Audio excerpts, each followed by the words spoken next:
দেখেন, বিএনপির একের পর এক ধাক্কা।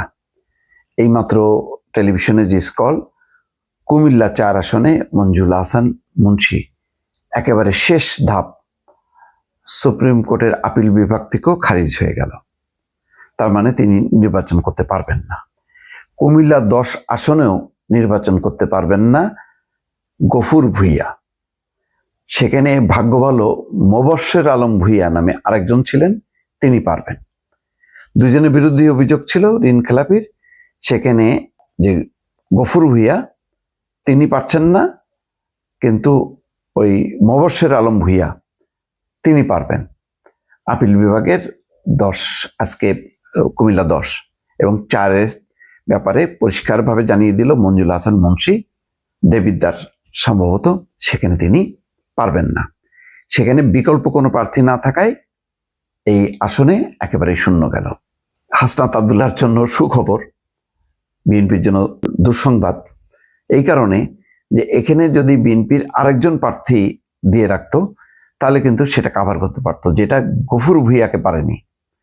গফুর ভূঁইয়ার ক্ষেত্রে পারেনি, কিন্তু মোবাশ্বের আলম ভূঁইয়া কুমিল্লা 10 তিনি নির্বাচন করতে পারবেন।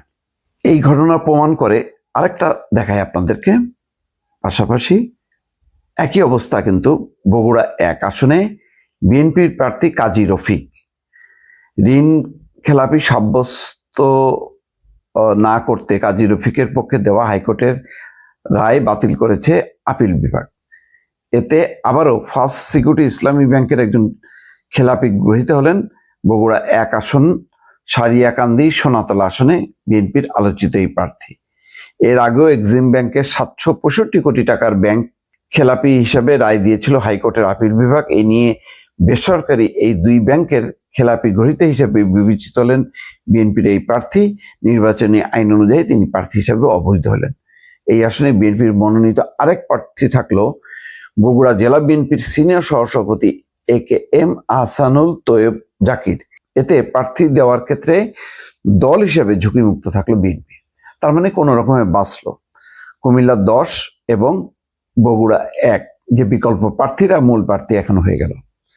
কথা হলো, যিনি মূল প্রার্থী হবেন সেই ক্ষেত্রে যথেষ্ট পরিমাণ বিচার বিশ্লেষণ, তার বিএনপি তো একটা বড় দল, তার আইনজীবীদের কমিটি আছে, এই এবং আরো ভাবে যদি যাচাই বাছাই বিএনপি প্রাথমিকভাবে করতো যে আসলে সে প্রার্থী হিসেবে যোগ্য কিনা, তার ঋণ খেলাপির অভিযোগ আছে কিনা, তাহলে আজকে দেখেন এই বিপর্যয় হতো না। কারণ এবারে নির্বাচনটা গুরুত্বপূর্ণ। আমি জানি না কতখানি গুরুত্ব হিসেবে নিয়েছে বিএনপি, নিশ্চয়ই নিয়েছে, কিন্তু তাদের মধ্যে এক ধরনের মানে শুরুতে খুবই ওভার কনফিডেন্স, যে মানে ধানের শীষ নিয়ে দাঁড়াইলেই সে জিতবে। বিষয়টা তো অত সোজা না। এর মধ্যে জামাত দায় করে সামনে চলে আসছে, আগে আসছে। এখন দেখেন, একটা আসন খুব গুরুত্বপূর্ণ। 101টা আসন মানে মনে করেন 1000 কোটি টাকার সমান দাম। কথা বললাম, হয়তো আরো বেশি হইতে পারে, কারণ ক্ষমতায় না থাকার জন্য একটা আসনই যথেষ্ট। সেখানে এই যে ঋণ খেলাপির এই সমস্ত প্রার্থী ছাড়াও তো প্রত্যেকটা আসনে বিএনপির 4-5জন প্রার্থী আছে। সেই ভালো প্রার্থী নির্বাচন করতে পারত। একটা অনেক আগে প্রার্থী তালিকা দেওয়ার পর দেখা গেল প্রতিক্রিয়া নিয়ে যে আরো অন্য প্রার্থীরা যে যোগ্য কিনা বা তাদের দেওয়া যেত কিনা, এই নিয়ে যাচাই বাছাই করে খুব কম সংখ্যককে বিএনপি নমিনেট করছে। বাকিটা পুরোটা তাদের মতন করেই বহাল রাখছে।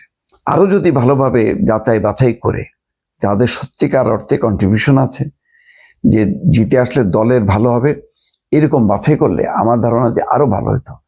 তাহলে এই যে এই সমস্ত ভেজাল জিনিসগুলো বিএনপিকে আজকে ক্যারি করতে হতো না। আজকে দেখেন, অন্তত 3টা আসনের কথা বললাম, কুমিল্লা 4, কুমিল্লা 10 এবং বগুড়া 1।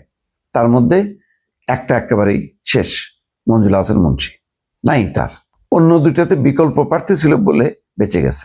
কথা হলো, এত বড় দল হিসাবে বিএনপি কেন এই ভুল করবে? এটা হচ্ছে আমার প্রশ্ন, দর্শক।